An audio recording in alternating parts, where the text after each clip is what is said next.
तेलंगाना के अंदर जिस तरह से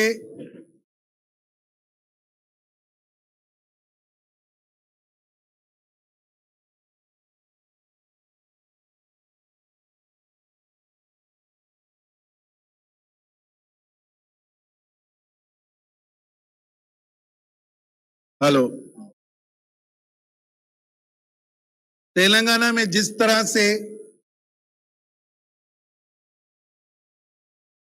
केसीआर की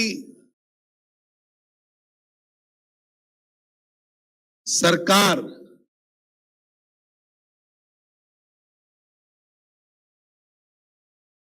के अंदर जंगल राज चल रहा है, जिसके अंदर कानून व्यवस्था की कोई जगह नहीं है। मैं हैरान हूं कि पिछले कुछ दिनों से ऐसे लग रहा है कि तेलंगाना से लॉ एंड ऑर्डर बिल्कुल उठ चुका है।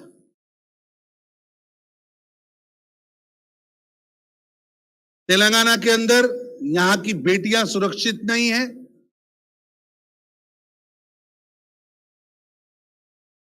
जिस तरह से जुबली हिल वाला एक माइनर के साथ जो घटना हुई, उसके अंदर पुलिस का रोल ऐसे लग रहा है जैसे तेलंगाना की पुलिस को पॉलिटिकल टूल बनाकर इस्तेमाल किया जा रहा है। कुछ खास लोगों को बचाने का प्रयास हो रहा है।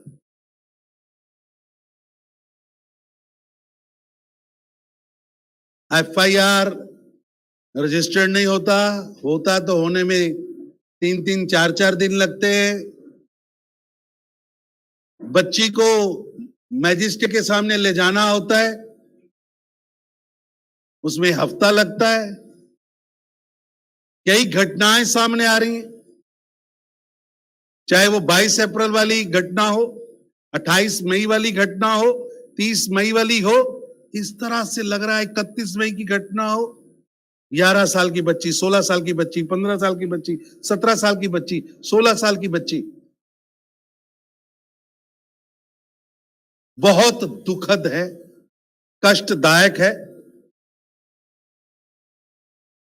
तेलंगाना के अंदर कानून व्यवस्था चरमरा चुकी है।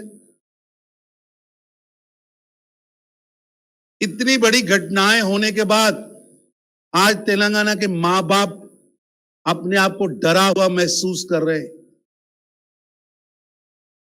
एक भय का वातावरण,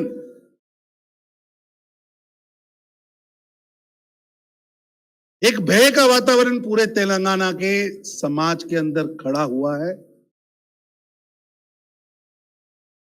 जहां पुलिस व्यवस्था चरमराई है, कानून व्यवस्था दिख नहीं रही, वहां मुख्यमंत्री साहब के पास इन घटनाओं पर दुख प्रकट करने के लिए चंद शब्द भी अभी तक उनके मुख से नहीं निकले हैं, जो ये सिद्ध करता है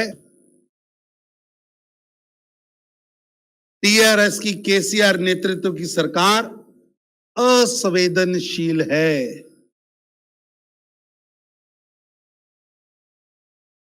वो असमर्थ है।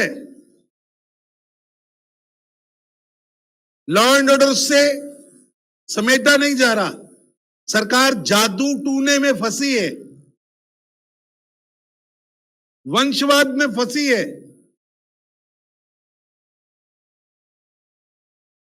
लेकिन अब तो यह भी सिद्ध हो गया कि ये सरकार असंवेदनशील है, असंवेदनशील है। या तो फार्म हाउस के कमरों में रंगीन शाम मनाई जा रही है, फार्म हाउस ही सत्ता का केंद्र बना है, मुख्यमंत्री जादू टोना में व्यस्त है और तेलंगाना की जनता पूरी तरह से प्रस्त है और तेलंगाना की जनता पुलिस का व्यवहार जिस तरह से पहले अभी तक पुलिस बता नहीं पाई कि वो गाड़ी किसकी थी, सरकार के है तो सरकार के किस विभाग की है, वो किसको इश्यू हुई थी, उसके अंदर कौन सफर कर रहा था। इतने दिन तक उस गाड़ी को जिसमें सब सबूत थे, उन सबूतों को मिटाने के लिए कौन कौन इस षड्यंत्र में शामिल है, ये सारी चीजें बेनकाब होनी चाहिए। पहले बोला जाता है इसमें किसी विधायक का हाथ नहीं है, किसी नेता का हाथ नहीं है।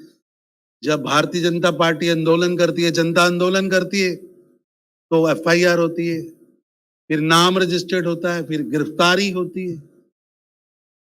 यानी भारतीय जनता पार्टी यहां की जनता की आवाज ना उठाए तो ये गूंगी बहरी केसीआर की सरकार केवल व केवल अपने चहेतों के अपराध को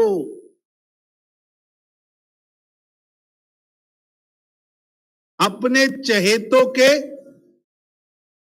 कुकृत्यों को अपने चहेतों के परिवार के अपराधों को पकड़ने की बजाय बचाने में लगे हैं। और तेलंगाना एक ऐसी स्टेट बन के सामने आई है जहां रक्षक जिनका काम था रक्षा करना, वो रक्षक भक्षक बन गए हैं। बहुत दुखद वातावरण में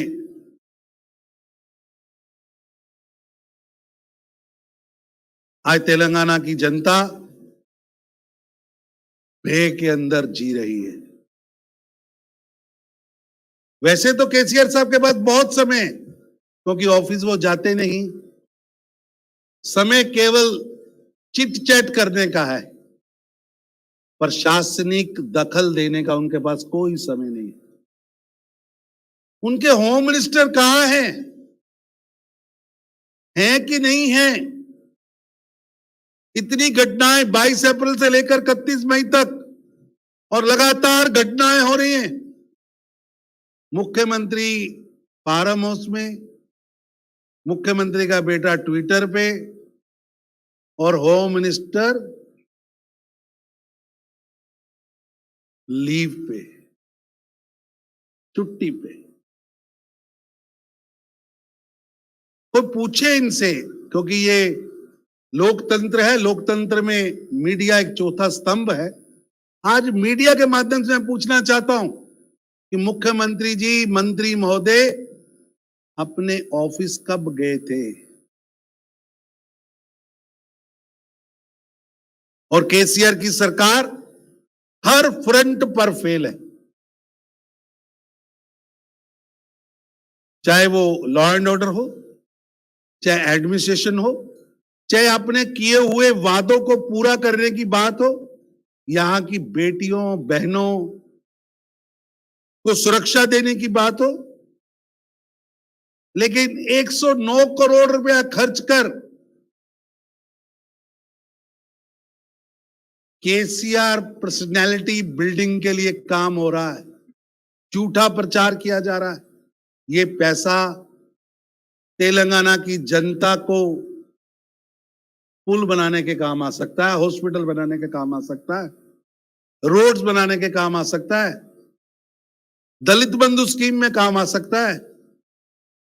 लेकिन मुख्यमंत्री जी को अपना चेहरा दिखाना है और चेहरा दिखाने के लिए खजाने में जो पैसा गरीब तेलंगाना की जनता ने, मेहनतकश तेलंगाना की जनता ने जमा कराया है, उसका दुरुपयोग हो रहा है।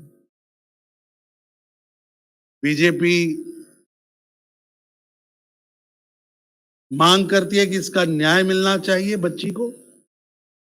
बीजेपी मांग करती है कि जो पुलिस अधिकारी इस आई वॉश में लगे हैं, जो पुलिस अधिकारी इस कॉन्स्पिरेसी में लगे हैं और जो पुलिस अधिकारियों को लगता है कि जनता की सेवा, जनता की रक्षा से ज्यादा बड़ा काम केसीआर साहब के कार्यालय की परिक्रमा करना है, उनको सजा मिलनी चाहिए।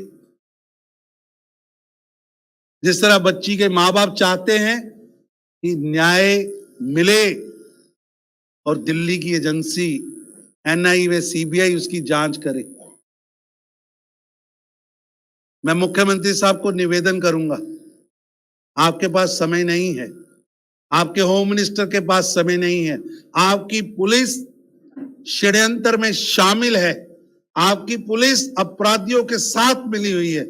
ऐसे में उस बच्ची को न्याय दिलाने के लिए इस केस को एनआईए और सीबीआई को रेफर करना चाहिए, ताकि दूध का दूध, पानी का पानी हो और दोषी को कड़ी से कड़ी सजा मिले।